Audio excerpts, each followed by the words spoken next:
Hello students, हमने last video में question किया था अमेरिकी सर्वोच्च न्यायालय का गठन व शक्तियों का वर्णन करो। तो बड़ा इंपॉर्टेंट क्वेश्चन था। अब इसी सर्वोच्च न्यायपालिका से संबंधित ही अमेरिका का एक और नया क्वेश्चन है। अमेरिका सर्वोच्च न्यायालय की न्यायिक पुनर्निरीक्षण शक्ति पर एक नोट लिखो। अब ये क्वेश्चन देखो, पहले क्वेश्चन समझो। ये क्वेश्चन कई तरीके से आ सकता है कि अमेरिका की सर्वोच्च न्यायालय की न्यायिक पुनर्निरीक्षण शक्ति के आलोचनात्मक वर्णन करो, न्यायिक पुनर्निरीक्षण शक्ति की विशेषताओं का वर्णन करो, या उपयोगिता का वर्णन करो, या ये वर्णन करो अमेरिका की न्यायिक पुनर्निरीक्षण शक्ति का वर्णन करते हुए बताओ कि क्या अमेरिका सर्वोच्च न्यायालय इस शक्ति का प्रयोग करके संसद का तीसरा सदन बन जाता है। तो ये क्वेश्चन कई जिस हिसाब से क्वेश्चन पूछा जाएगा, लास्ट का जो पैरा है वो कंक्लूजन वाला, वो आपका क्वेश्चन के अकॉर्डिंग हो जाएगा, बाकी सारा कुछ सेम आएगा।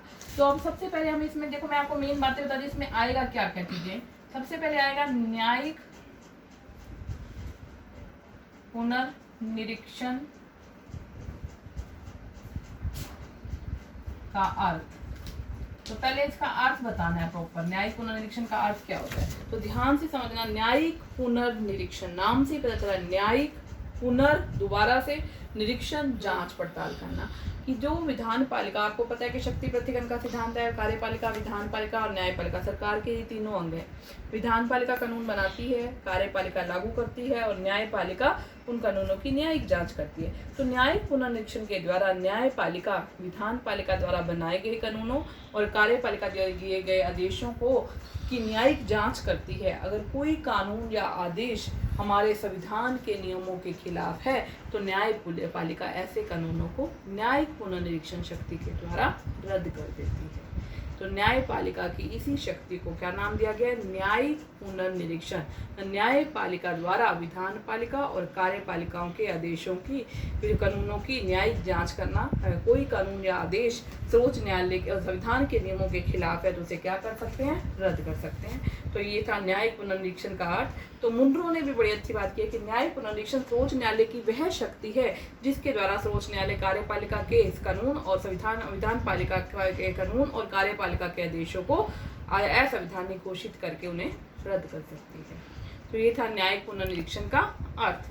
अब इससे क्या है, इसका अर्थ के बाद डेफिनेशन दे दी मुंड्रो की आपने, एक परिभाषा, मतलब मैं मेन हेडिंग लिख रही हूँ कि आपको क्वेश्चन में क्या क्या देना है। परिभाषा एक से ज़्यादा भी डाल सकते हो, नहीं तो एक मुंड्रो की बड़ी अच्छी डेफिनेशन है कि सर्वोच्च न्यायालय की वह शक्ति जिसके द्वारा वह विधान पालिका के कानून और कार्यपालिका आदेशों की न्यायिक जांच करती है। अगर वो संवैधानिक हैं, कानून के खिलाफ है, संविधान के नियमों के खिलाफ हैं, तो न्याय संवैधानिक घोषित करके रद्द कर सकती है। ठीक है, तो ये था आपका परिभाषा। उसके बाद है इससे संबंधित दो बातें, मेन ये आपको ये दो बातें, पहले आप इसके बारे में जानोगे इसका वैधानिक मान्यताएं, और इसके बारे में एक बात क्या लिखोगे? संवैधानिक मान्यता। ये बात जरूर लिखनी है। क्या था, जब संविधान अमेरिका का बना था उस समय कोई न्यायिक पुनर्निरीक्षण शक्ति जैसा कोई वर्ड था ही नहीं। उस समय अमेरिका के सर्वोच्च न्यायालय को न्यायिक पुनर्निरीक्षण शक्ति का कोई अधिकार नहीं दिया गया था। सबसे पहले 1803 में मार्बरी बनाम मेडिसन मुकदमा जब सर्वोच्च न्यायालय के सामने आया था तो सर्वोच्च न्यायालय ने उस समय विधान पालिका के कानूनों और आदेशों का जांच की थी और वो देखा था कि वो संविधान के नियमों के खिलाफ है तो उन्हें रद्द घोषित कर दिया था। और उसके बाद से सर्वोच्च न्यायालय का ये हिस्सा बन गया, न्यायिक पुनर्निरीक्षण एक शक्ति का नाम दे दिया गया और उसे संविधान में भी मान्यता दे दी गई कि सर्वोच्च न्यायालय की शक्ति में से ऐड किया जाए कि वो विधान पालिका और कार्यपालिका के आदेशों को और कानूनों की न्यायिक जांच कर सकती है। अगर वो संविधान के खिलाफ है तो उसे रद्द कर सकती है। तो इसको संवैधानिक मान्यता कब दी गई? 1803 में मार्बरी बनाम मेडिसन मुकदमा आया था, उसके बाद से दी गई थी। आपका ऑब्जेक्टिव क्वेश्चन भी आ सकता है, तो इस पर भी आप 2-3 लाइनें लिख सकते हो। फिर उसके बाद आपका आएगा बताना है कि इससे संबंधित दो बातें आपको जरूर याद रखनी है कि न्यायिक पुनर्निरीक्षण शक्ति सर्वोच्च न्यायालय को दी तो गई, लेकिन इसके बारे में दो बातें ध्यान में रखी गई कि सर्वोच्च न्यायालय जो है अपने आप से विधान पालिका और कार्यपालिका की कानूनों की जांच तब तक नहीं कर सकता है जब तक कोई उसको अपील ना करे या कोई शिकायत ना करे। जैसे मान लो मेरे को ये अधिकार दे दिया गया कि मैं न्यायिक जांच कर सकती हूँ, लेकिन जब तक मेरे पास कोई शिकायत नहीं आएगी या कोई अपील नहीं करेगा, तब तक अगर मुझे दिख भी रहा है कि विधान पालिका ने गलत कानून बनाया है, लेकिन मैं तब तक उस पर कार्यवाही नहीं कर सकता है, जब तक कोई मुझे कंप्लेन नहीं करेगा। तो ये खास बात है। और दूसरा बात है कि ये अधिकार केवल सर्वोच्च न्यायालय को ही नहीं दिया गया।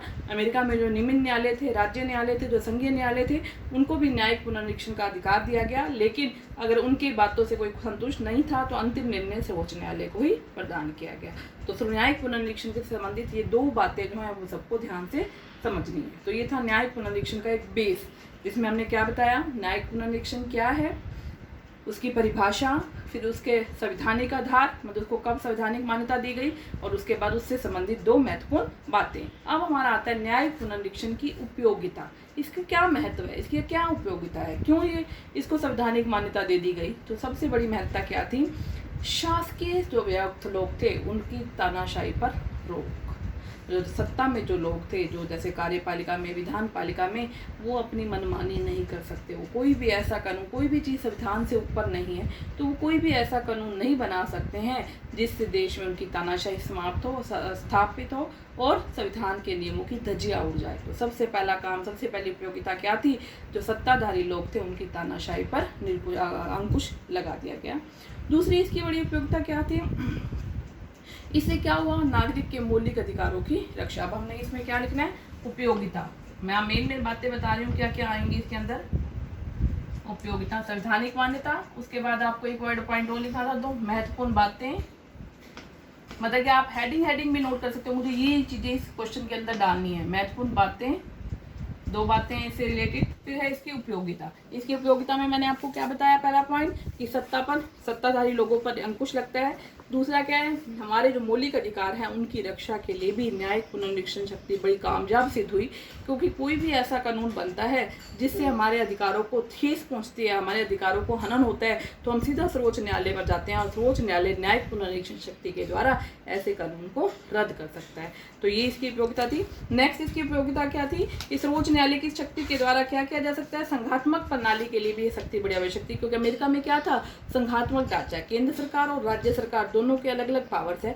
अगर कोई भी केंद्र सरकार या राज्य सरकार एक दूसरे के कार्यों में हस्तक्षेप करती है तो वो भी सर्वोच्च न्यायालय का दरवाजा खटकाती है, और सर्वोच्च न्यायालय इसी न्यायिक पुनर्निरीक्षण शक्ति के द्वारा ऐसी बातों को असंवैधानिक घोषित करके उसे रद्द कर सकती है। तो संघीय ढांचे को बनाए रखने के लिए भी ये अवस्था, ये जो न्यायिक पुनर्निरीक्षण शक्ति है, बड़ी कामयाब सिद्ध हुई है। तीसरी है सीमित शासन प्रणाली। अमेरिका में क्या है, अमेरिका शुरू से, अमेरिका की जो सरकार थी, अमेरिका का जो संविधान था, वो सीमित शासन प्रणाली पर आधारित था। कि सीमित शासन प्रणाली हो, कोई एक दूसरे के कार्यों में हस्तक्षेप ना करे, जिसको जो काम सौंपा जाए वो वही काम करे। तो इसके द्वारा सीमित शासन प्रणाली को अपनाया गया, ताकि कोई भी संघ सरकार या राज्य सरकार एक दूसरे के कार्यों में हस्तक्षेप ना करें और कोई ऐसा कानून ना बनाए जो संविधान के नियमों के खिलाफ हो। और ये थे, मतलब कि संविधान के विकास में सहायक। इससे एक नई बात क्या हुई, नया फायदा क्या हुआ, कि न्यायिक पुनर्निरीक्षण शक्ति के द्वारा कई बार ऐसे कानून सामने आ गए जिससे संविधान को बदलना जरूरी हो गया। तो संवैधानिक जो था, संविधान के नियमों के खिलाफ भी संविधान में परिवर्तन लाने के लिए, संविधान में संशोधन प्रक्रिया को अपनाने में भी इस न्यायिक पुनर्निरीक्षण शक्ति ने बड़ा योगदान दिया है। और संविधान में जो संशोधन प्रक्रिया है वो इसके द्वारा और भी ज़्यादा सुदृढ़ हो चुकी है, और भी ज़्यादा अच्छी हो चुकी है। तो ये इसकी उपयोगिताएं थी। पहली क्या है, शासकीय सत्ता पर नियंत्रण लगेगा। दूसरी, सीमित शासन प्रणाली को अपनाने के लिए आवश्यक है। संघात्मक शासन प्रणाली के लिए आवश्यक है। नागरिक के मौलिक अधिकारों की रक्षा के लिए आवश्यक है। और 5वां पॉइंट आपका क्या है, कि संविधान के विकास में भी इसने हेल्प की। तो ये थी न्यायिक पुनर्निरीक्षण की उपयोगिता। अब हमारा क्वेश्चन, मैंने क्या बताया था कि आलोचना के बिना पॉलिटिकल में कोई भी क्वेश्चन पूरा नहीं है, पूछे या ना पूछे, उसका आलोचनात्मक अध्ययन तो हमें जरूर करना है। तो आप यही हेडिंग डालोगे, न्यायिक पुनर्निरीक्षण की आलोचना। यहाँ पर आपका क्वेश्चन खत्म होगा। आलोचना, तो आलोचना हर चीज़ की अपनी वैल्यू, हर चीज़ की अच्छी बातें भी होती हैं और बुरी बातें भी होती हैं। तो इसकी भी हैं, कुछ ड्रॉबैक्स भी हैं। पहला क्या है, कोई संवैधानिक आधार नहीं था। 1803 में एक मुकदमा आया मार्बरी बनाम मेडिसन, तब से इसको कुछ थोड़ी सी संवैधानिक मान्यता मिली, लेकिन जब संविधान का निर्माण हुआ था तो इसको कोई आधार प्राप्त नहीं किया गया था। और दूसरी बात क्या है, इससे क्या है, शक्ति पृथक्करण के सिद्धांत को ठेस पहुंची है। जहाँ पर हम एक बात करें, शक्ति पृथक्करण का सिद्धांत है, विधान पालिका, कार्यपालिका, न्यायपालिका तीनों अपने अपने क्षेत्र में स्वतंत्र रहकर कार्य करती हैं। तो वहाँ पर न्यायपालिका को ये अधिकार देना कि वो कार्यपालिका और विधान पालिका के क्षेत्र में हस्तक्षेप करे, उनके बनाए गए कानूनों को अनुचित साबित कर दे, तो ये शक्ति पृथक्करण के सिद्धांत के खिलाफ है। नेक्स्ट तीसरा पॉइंट क्या है, इससे क्या हो जाती है, न्यायपालिका की तानाशाही स्थापित हो जाती है। न्यायाधीश जो है वो जनता के द्वारा चुने हुए व्यक्ति भी नहीं होते हैं, तो लेकिन क्या है, वो न्याय पुनरीक्षण शक्ति के द्वारा विधान पालिका और कार्यपालिका दोनों से ऊपर उठकर और सब उनके बनाए कानूनों को रद्द कर सकते हैं। और कई बार वो राजनीति को सहारा लेकर भी, क्योंकि कोई भी व्यक्ति राजनीति से अलग नहीं है, राजनीति से जुड़ा हुआ है, मान लो उसे कोई भी बात राजनीति आधार पर पसंद नहीं आई है तो वो क्या कर सकता है, उसको रद्द कर सकता है। उसके बाद आपके क्या पास, उसके बाद क्या है आपका कि रूढ़िवादिता पर आधारित। इसमें क्या होता है कि जो न्यायाधीश होते हैं वो रूढ़िवादी ज़्यादा लंबे समय तक पद पर रहते हैं, तो पुराने वरिष्ठ लोग होते हैं, तो वो नए कानूनों को कई बार पास होने नहीं देते और न्यायिक पुनरीक्षण का सहारा लेकर ऐसे कानूनों को क्या कर देते हैं, रद्द कर देते हैं, जिससे हमारा कानून जो संविधान जो है वो बदलना चाहिए आजकल के हिसाब से वो बदल नहीं पाता है। और सबसे बड़ी आलोचना क्या है, न्यायाधीश निर्वाचित व्यक्ति नहीं होते हैं, नियुक्त किए हुए व्यक्ति होते हैं। ऐसे व्यक्तियों को ये अधिकार देना कि वो जनता के द्वारा निर्वाचित किए गए व्यक्ति के बनाए कानूनों को रद्द कर दे, तो ये संविधान की, लोकतंत्र की महिमा को चोट पहुंचाता है। तो इस आधार पर भी इसकी आलोचना की गई है। तो ये थी इसकी आलोचना। फिर आप कंक्लूजन में अगर सिंपल सा पूछा जाए नोट लिखो तो सिंपल कंक्लूजन डाल दोगे, चाहे इसकी कितनी भी आलोचना की गई है कि लेकिन ये बड़ा संविधान की रक्षा के लिए, क्योंकि किसी देश का संविधान ही देश का सर्वोच्च होता है, उसकी रक्षा के लिए ये अधिकार देना बड़ा जरूरी था, ताकि विधान पालिका कार्यपालिका अपनी मनमानी ना कर सकें, ऐसा कानून ना बना सकें जो संविधान का हनन करें। तो इसलिए न्याय पुनरीक्षण बढ़े और भी कई देशों ने अमेरिका की नकल पर इस कानून को अपनाया है। भारत में भी न्याय पुनरीक्षण शक्ति सर्वोच्च न्यायालय को प्रदान इसी के आधार पर दी गई है। लेकिन कुछ लोगों का मानना है कि इस अधिकार के द्वारा ये तीसरा सदन बन जाता है, लेकिन ये एक सिर्फ बहाना है, ऐसा कुछ नहीं है। क्योंकि सर्वोच्च न्यायालय के लिए दो महत्वपूर्ण बातें मैंने आपको बताई थी कि सर्वोच्च न्यायालय स्वयं इस शक्ति का प्रयोग तब तक नहीं कर सकता है जब तक कोई व्यक्ति आकर या संस्था आकर उनको अपील ना करे। तो इस वजह से सर्वोच्च न्यायालय की तानाशाही किसी भी तरह से स्थापित नहीं हो सकती है। तो ये था आपका क्वेश्चन, ठीक है बेटा। तो इसको एक अच्छी तरह से पहले आप पॉइंट समझोगे इसमें करना क्या है। न्यायिक पुनरीक्षण का अर्थ लिखोगे, फिर उसकी डेफिनेशन लिखोगे, फिर उसका संवैधानिक आधार क्या है, उससे संबंधित 2 बातें, फिर उसकी उपयोगिताएं 5-6 पॉइंट है, उसकी आलोचना के 5-6 पॉइंट है, और लास्ट का जो पैराग्राफ है वो आपको क्वेश्चन के अकॉर्डिंग डालना है। ओके बच्चे।